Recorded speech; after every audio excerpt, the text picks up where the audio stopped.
Welcome to Spurs Focus, your go-to spot for daily Tottenham news, transfers, and match updates. Don't forget to support the channel by hitting that subscribe button now. Let's dive into today's top story. Daniel Levy's 24-year reign at Tottenham is over, and a bold new era begins in N17. Daniel Levy's exit from Tottenham is believed to be the final piece of the jigsaw of plans from the club's owners to push the North London outfit onto bigger things with a fresh approach and more silverware. It was announced on Thursday that the 63-year-old would be stepping down with immediate effect after almost a quarter of a century in N17, and Football.London understands it is the final part of plans by the Lewis family behind Spurs owners ENIC to see through a summer of change and bring fresh blood to the leadership of the club that they believe will push it to greater heights going forward. This summer has seen Ange Postecoglou sacked as head coach with Thomas Frank replacing him, and at board level Vinay Venkatesham came in as the club's chief executive officer, with Scott Munn placed on gardening leave from his role as chief football officer.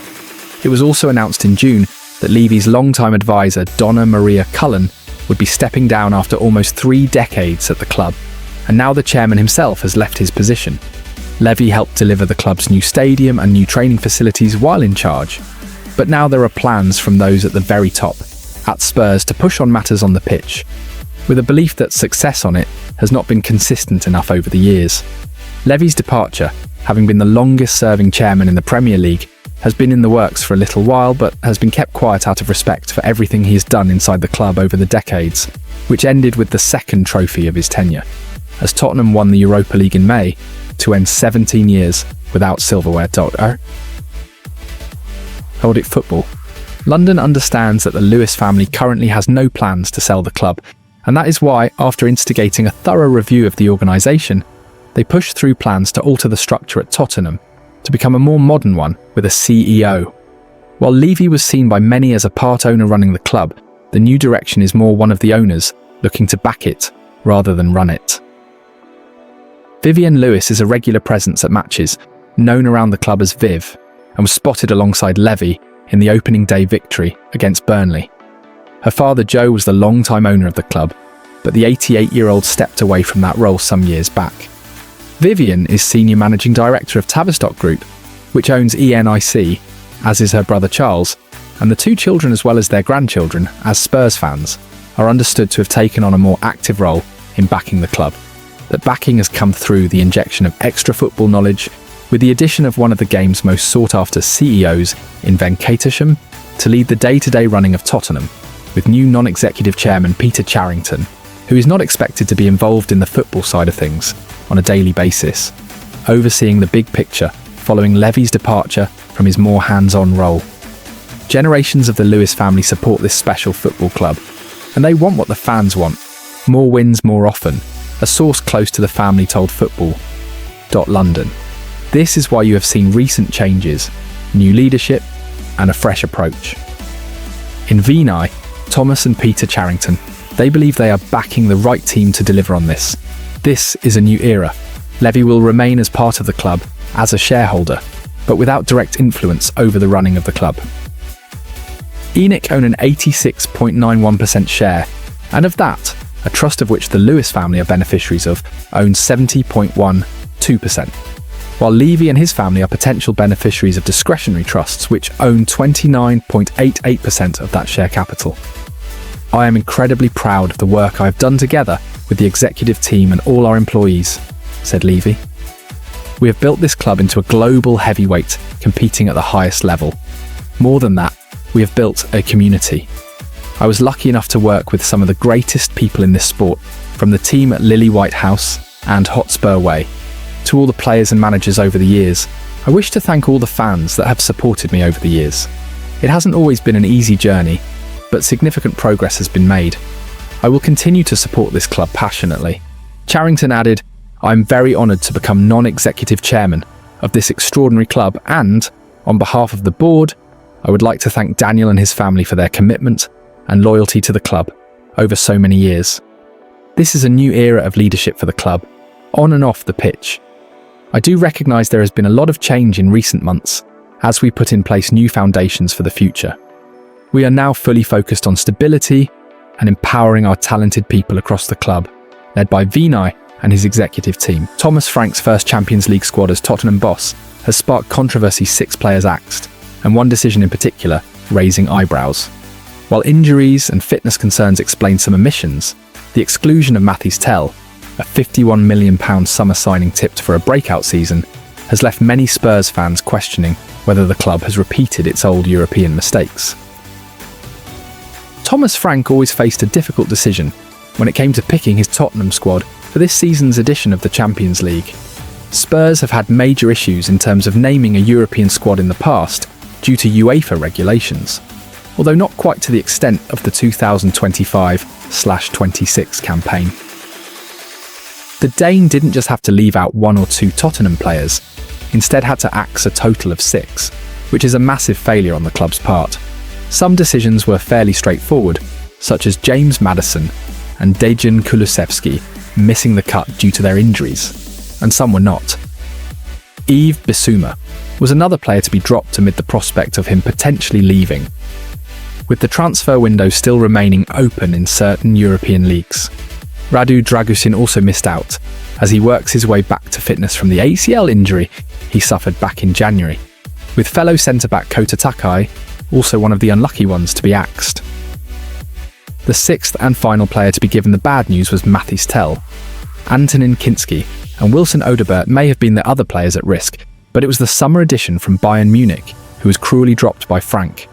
It was an extremely harsh call, and one that many have since questioned. It was not the news the player, who is currently away on France under-21 duty, wanted and perhaps even expected. Tel's omission from this season's squad does not have to be the end of his Champions League story though.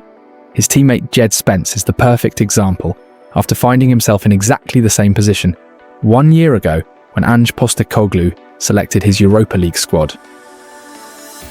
As clubs are permitted to make a maximum of 3 squad changes before the knockout phase, Spence was rewarded for his good domestic form with a place in the Europa League party. He would end the season with a Europa League winners' medal around his neck after Tottenham beat Manchester United 1-0 in the final. Tel could force his way back into the squad come the start of February, providing of course that Tottenham do secure a place in the knockout round. Kulusevski will certainly be knocking on the door, and the same goes for Dragusin, with Spurs potentially having new January signings to consider as well. The absence of Tel for Tottenham's league phase fixtures could leave Frank's side slightly short up front. On UEFA's website, Dominic Solanke, Richarlison and new signing Randall Kolo Muani are listed as the team's 3 strikers. The Tottenham boss has adequate options there, but he may have a big issue if injury strikes. Many have pointed to Solanke's current injury and question marks over his exact return date, while Richarlison has endured numerous injury woes in his 3 seasons in N17 and has struggled to be available week in, week out at times since joining from Everton. It seemed to be a no-brainer to have Tel in the squad for that reason, but that is no longer the case. The ex-Rennes man will now have to try and get his minutes domestically as he bids for a big season at Tottenham. That may be easier said than done, as he has only played a total of 30 minutes across 3 appearances in the team's opening 4 games of the season. Frank has plenty of options out wide, with Kolo Muani boosting the numbers this week following his switch from PSG on deadline day, and that may in turn limit Tel's football. There is no doubt that the Sarcelles-born player is very talented, and Tottenham have only seen glimpses of his quality so far. The 2025/26 season was always viewed as the season where Tel would make his mark in the capital, after having the final 4 months of last season to adapt to his new surroundings and new league, after initially joining on loan from Bayern Munich. That will hopefully be the case in the months ahead, but Tel is now in a position where he can only feature domestically, and he will be watching on from the stands in Europe's premier competition. Certainly a cruel blow, and something more of Tottenham's own doing due to their long-standing European squad issues. Tel now has to use it as fuel, and show Frank that he was wrong to cut him from his Champions League squad. Tottenham's summer rebuild is complete, but will it be enough to push Thomas Frank's side to the next level? With marquee signings like Xavi Simons and Mohamed Kudus through the door, and deadline day drama delivering Randall Kolo Muani, Spurs look refreshed. Yet as the dust settles, questions remain. Have they truly solved their biggest problems, or will January already beckon for reinforcements? Time will tell if Tottenham's transfer business for the 2025/26 season proves to be a big success or not. The North London club were active in the summer market as they added some fresh faces to Thomas Frank's squad. Signing Kota Takai and Mohamed Kudus from Kawasaki Frontale and West Ham respectively, Spurs then struck a loan agreement with Bayern Munich for Joao Palhinha, and they also completed the £51.8 million signing of Xavi Simons from RB Leipzig. Randall Kolomuani was the last to arrive after Tottenham concluded a loan agreement with PSG on deadline day. Tottenham also completed the permanent signings of Kevin Danso and Mathys Tel following their loan moves in the second half of last season, and Luka Vuskovic finally linked up with the club almost 2 years on from the initial agreement with Hajduk Split for the talented centre-back. Following the closure of the Premier League transfer window at 7 p.m. on Monday evening, clubs will now have to wait until January for the market to reopen. Here we take a look at 3 transfers Johan Lang and Tottenham may want to look at come the start of 2026. Tottenham failed to bring in another centre-back option in what remained of the summer transfer window. Vuskovic's loan move to Hamburg could potentially leave Spurs a tad short there, considering the current fitness of 2 players, especially if Frank wants to switch to a back 3 as he did against PSG in the UEFA Super Cup final. Radu Dragusin and Kota Takai are working their way back to fitness at present, and it remains to be seen when exactly they will return to first-team action. As things stand right now, Kevin Danso and Ben Davies can cover for Christian Romero and Mickey van der Ven if needed. The last thing Tottenham will want is for an injury crisis to strike again in such a key area of the pitch. It could be one to look at in January when the transfer window reopens. Tottenham have added another option on the left wing, with Kolo Muani joining on a season-long loan deal from PSG. The French international is a striker, but he also has experience of playing on the wing. The exit of Son Heung-min to LAFC has left a big hole considering the goals, assists and top performances he brought to the team on a regular basis.